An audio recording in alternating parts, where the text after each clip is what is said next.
Hello everyone, this is Carbonomics. I wanted to address a concern that I've encountered during my research into the carbon markets that others might find as well.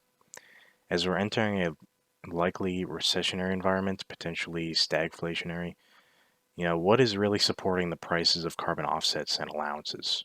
If times got bad enough, I could see almost every company refusing to offset voluntary, and compliance markets could end up rolling back their regulations. We've actually seen this happen in real time during the great financial crisis, and we can pull some lessons from that experience and talk about some of the changes that have taken place over a decade later. So, during the great financial crisis, voluntary offset markets were not nearly as established as they are now. New standards have emerged over time, so there are disputes over the vintage of those credits and which ones may still be valid.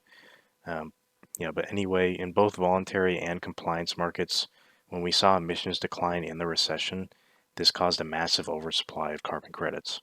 And at this point, demand was so low and supply continued to climb, which brought prices in the markets to near zero, as you can see on the chart here around 2007.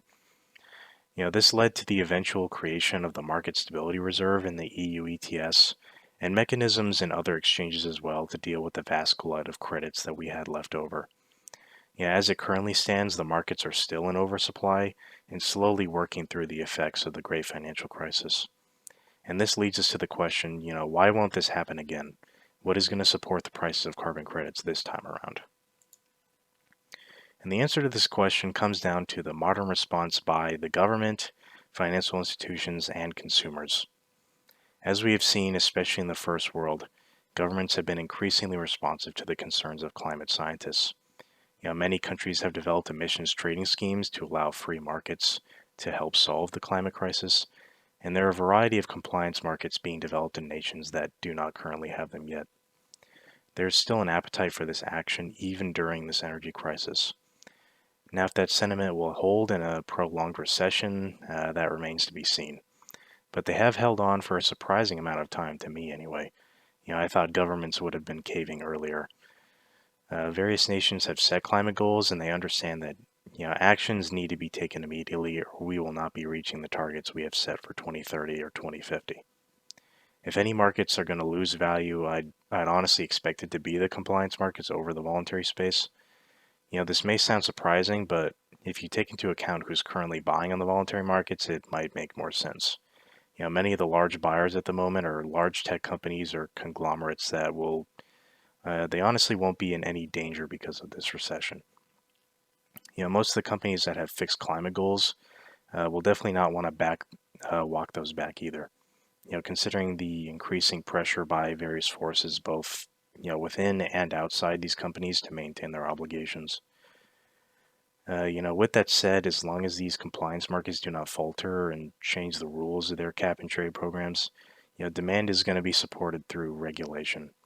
And the new mechanisms in place to deal with oversupply will take effect and help with the reductions in emissions that we might see.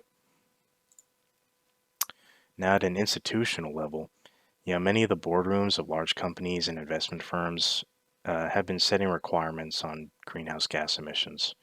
We see large financial firms like BlackRock declaring that every company in their portfolio should strive to hit net zero by around 2050. If you want institutional funds to prop up the stock price of your company, you're essentially forced to focus more on climate initiatives in this environment. I've shared a story previously where the SEC is looking to enforce climate disclosures for companies, and this only brings the work companies are doing to lower emissions further into the spotlight. And at some point, it will be more like a requirement than a suggestion. Now, there was actually a Dutch court ruling that by 2030, Shell, the oil giant, had to reduce emissions by 45% by 2030. There's no way they will reach a goal of this magnitude without offsets. And that wasn't even including the financial incentives that I'm going to be talking about. That was on a governmental level. The company has said they'd be buying over 100 million carbon offsets a year to meet that goal. This is currently the entire supply of the voluntary markets in a given year, and that's all consumed by one company alone. And as I said, this is not even mentioning the financial incentives to reduce greenhouse gas emissions. The green bond market has been growing exponentially, and it's actually eclipsed over $1 trillion in value already. You know, including tax incentives to do this, in addition to extra benefits specific to green bonds, like paying out lower interest rates potentially. And in return for doing that, companies will have to follow ESG guidelines. If your competitor is engaged in advantageous financing through green bonds or one of these different financial firms, it will only be a matter of time before everyone is looking to enter that market. And by the way the market's currently heading, there may come a point where every bond has requirements like these, not even just green bonds. But when consumers enter the picture, there is a growing section of the population that's afraid of what's happening to the environment, and they're very cognizant of this. Specifically, the younger generation, which is growing increasingly annoyed with what little progress society seems to be making on reducing climate change. Now, where the average citizen endorses ESG and disavows fossil fuels, let's be honest about this, they don't fully understand what they're signing up for, when they're saying that. And ultimately, promoting renewable energy and reducing the supply of fossil fuels is what has led us to this inflationary recession we're currently in. Especially when we don't have battery technology to help support those renewables. With that said, companies like Google are trying to make it more obvious how a customer is affecting the environment. They've made it so we can see how much greenhouse gas emissions are being emitted on our flights. They released a tracker to help you calculate your personal emissions. Other companies and institutions are in this as well, and they're working on this.